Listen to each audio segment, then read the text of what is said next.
नमस्कार दोस्तों, बहुत बहुत स्वागत है आप सभी का एक बार फिर से। जी हाँ दोस्तों, पूरे दिन की कई महत्वपूर्ण और बड़ी खबर निकलकर सामने आ रही है। जानेंगे सब खबरों को विस्तार से। तो दोस्तों, खबरों में आगे बढ़ने से पहले वीडियो को एक प्यार भरा लाइक जरूर कर दे और ताज़ा खबरों को जानने के लिए चैनल को सब्सक्राइब भी जरूर कर ले। तो देखते हैं पहली बड़ी खबर क्या निकल कर आ रही है। पाकिस्तान की जेल में 8 साल बंद रहा मुल्ला गनी बरादर करेगा अफगानिस्तान में नई सरकार का नेतृत्व।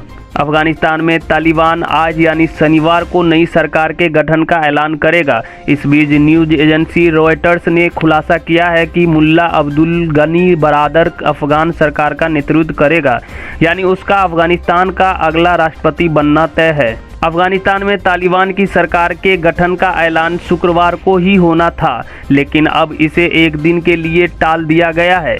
समाचार एजेंसी पीटीआई की एक रिपोर्ट के अनुसार तालिबान के प्रवक्ता जबीउल्लाह मुजाहिद ने कहा कि नई सरकार के गठन का ऐलान अब शनिवार यानी आज को किया जाएगा। उल्लेखनीय है कि अब तक कतर में तालिबान का राजनीतिक चेहरा बने बरादर को इस संगठन के सह संस्थापक के तौर पर जाना जाता है।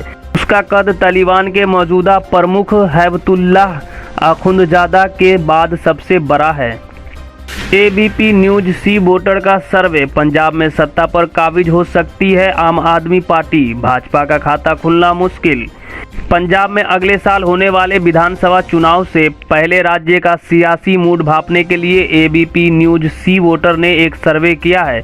इस सर्वे के रिजल्ट में सामने आया है कि आम आदमी पार्टी पंजाब में बड़ा उलटफेर कर सकती है। वहीं कांग्रेस पार्टी की लोकप्रियता में कमी आती दिख रही है। इतना ही नहीं, सर्वे में आम आदमी पार्टी सीटों की संख्या और वोट प्रतिशत दोनों में कांग्रेस को मात देती दिख रही है। और अगर सर्वे के मुताबिक ही पंजाब में चुनाव के नतीजे भी रहे तो वहां कांग्रेस सत्ता से बाहर होगी और आम आदमी पार्टी सत्ता में आ सकती है। सर्वे के नतीजे के मुताबिक पंजाब की 117 विधानसभा सीटों में से आम आदमी पार्टी को सबसे अधिक 51 से 57 सीटें मिलती दिख रही है। वही कांग्रेस पार्टी दूसरे नंबर पर है, उसे 38 से 46 सीटें मिलती दिख रही है। वही शिरोमणि अकाली दल को 16 से 24 सीटें मिलने का अनुमान है। सबसे बड़ा हैरानी भाजपा के लिए है, जहां बीजेपी के खाते में एक भी सीट आती नहीं दिख रही है। जाहिर है कि बीजेपी को पंजाब में किसान आंदोलन का बहुत बड़ा नुकसान होने वाला है। आपको बता दें कि पंजाब में 2017 में हुए विधानसभा चुनाव में कांग्रेस पार्टी सबसे बड़ी पार्टी बनकर उभरी थी। कांग्रेस ने बीजेपी और अकाली दल गठबंधन को हराकर सत्ता हासिल की थी। इस चुनाव में कांग्रेस को 77, अकाली दल को 15 और आम आदमी पार्टी को 20, बीजेपी को 3 सीटें मिली थी, जबकि अन्य के खाते में 2 सीटें गई थी। वृद्धावस्था पेंशन लाभार्थियों के खाते में 3 महीने की एक मुश्त राशि सीएम योगी ने किए ट्रांसफर। मुख्यमंत्री योगी आदित्यनाथ ने बृहस्पतिवार को वृद्धावस्था पेंशन के लाभार्थी को 55,77,000 वृद्धजनों के बैंक खाते में 836.55 करोड़ रुपए डिजिटली ट्रांसफर किए। 3 महीने की एक मुश्त राशि के रूप में प्रति लाभार्थियों के खाते में 1,500 रुपये ट्रांसफर किए गए। इनमें से 4,56,000 नए लाभार्थी भी शामिल है। इस मौके पर मुख्यमंत्री ने कहा कि वृद्धजनों के पास अनुभवों की थाती है और वो हमारे मार्गदर्शक भी है, इसलिए सरकार उनकी हर तरह की सुविधा का ख्याल रख रही है। उन्होंने कहा कि सरकार उनके लिए दवा व राशन समेत हर जरूरत की चीज़ों का बंदोबस्त कर रही है। मुख्यमंत्री के कालीदास मार्ग स्थित आवास पर आयोजित कार्यक्रम में वृद्धावस्था पेंशन के लाभार्थियों के खाते में पेंशन की राशि भेजने के बाद लाभार्थियों को वर्चुअली संबोधित करते हुए मुख्यमंत्री ने यह बात कही। उन्होंने कहा कि केंद्र और राज्य सरकार हर एक वृद्ध के जीवन और आजीविका का प्रबंधन करने के लिए सेवा भाग के साथ काम कर रही है। बुजुर्गों को राशन पानी की ज़रूरत हो या बीमारी के समय इलाज और दवाइयों की सभी चीज़ मुफ्त में मुहैया कराया जा रहा है। यही नहीं, बुजुर्गों के लिए खास तौर से एल्डर हेल्पलाइन नंबर 14567 जारी किया है, जिस पर कोई भी वरिष्ठ नागरिक या बुजुर्ग 24 घंटे संपर्क करके मदद ले सकते हैं। दोस्तों, अगर आप भी अपने गांव, शहर या राज्य की खबर देखना चाहते हैं तो कमेंट में अपने गांव, शहर या राज्य का नाम जरूर लिखें। और अगर आपको अभी तक किसी सरकारी सुविधा का लाभ नहीं मिला है तो वो भी कमेंट करके हमें ज़रूर बताएं कि सरकार की कौन सी योजना आप तक नहीं पहुंची, जिससे कि आपकी बात हमारे चैनल के माध्यम से सरकार तक पहुंच जाए। तो चलिए बढ़ते हैं अगली बड़ी खबर की ओर। केरल सरकार ने जारी किए सख्त क्वारंटाइन आदेश, उल्लंघन करने वाले के खिलाफ कार्रवाई। देश में भले ही कोरोना के मामले कम हो गए हो, लेकिन केरल की स्थिति एक बार फिर से बिगड़ गई है। केरल में हर रोज 30,000 से अधिक नए कोरोना मामले सामने आ रहे हैं। ऐसे में केरल सरकार ने राज्य में सख्ती बढ़ा दी है। केरल सरकार ने क्वारंटाइन को लेकर नए दिशा निर्देश जारी किए हैं। इसके साथ ही सख्ती दिखाते हुए केरल सरकार एक्शन लेने की चेतावनी जारी की है।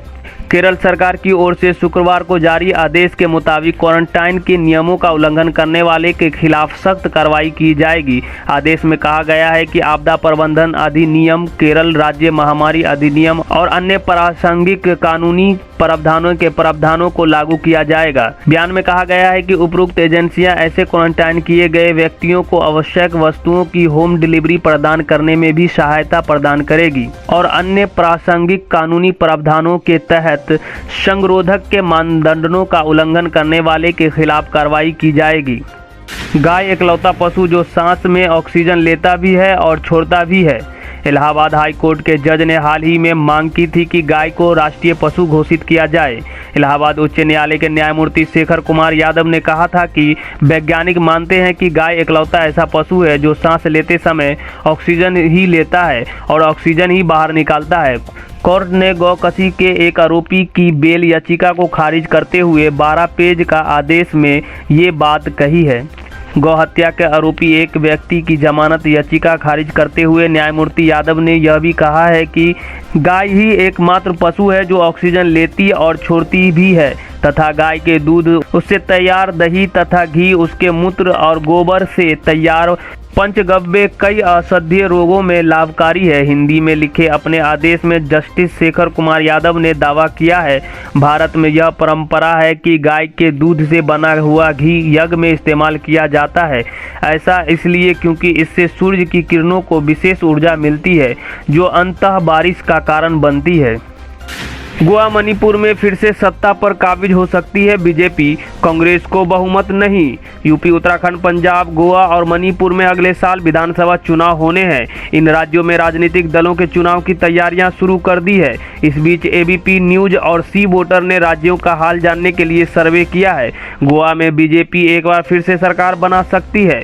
बीजेपी के खाते में 22 से 26 सीटें, कांग्रेस के खाते में 3 से 7 सीटें, आम आदमी पार्टी के खाते में 4 से 8 सीटें और अन्य के खाते में 3 से 7 सीटें जाने का अनुमान है।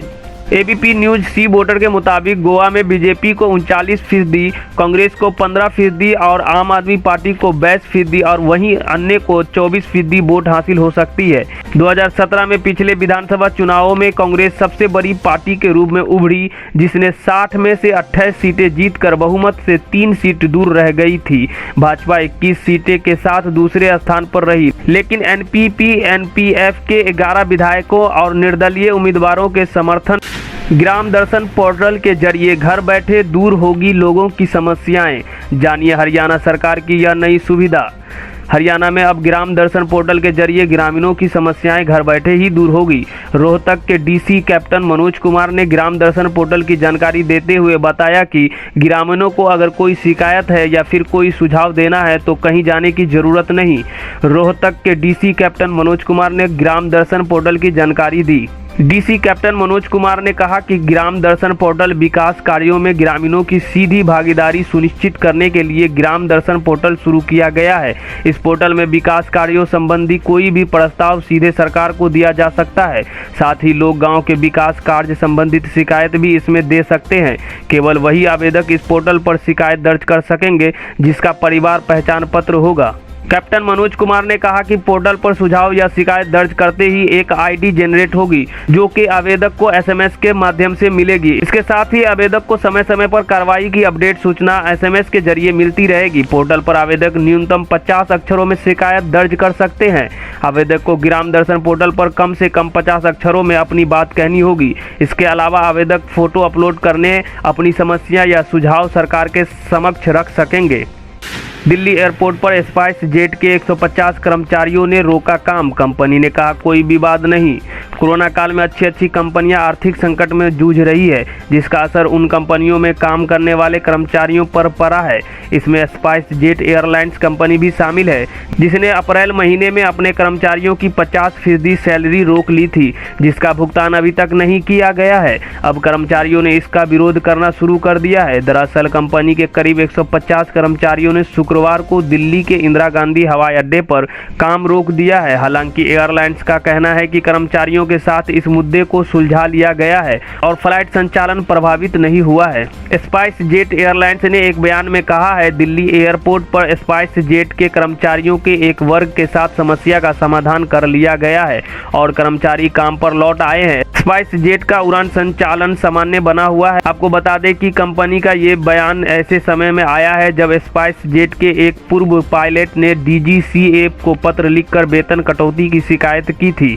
DGCA ने इस पत्र को गंभीरता से लेते हुए ये आश्वासन दिया है कि इस पर गौर किया जाएगा।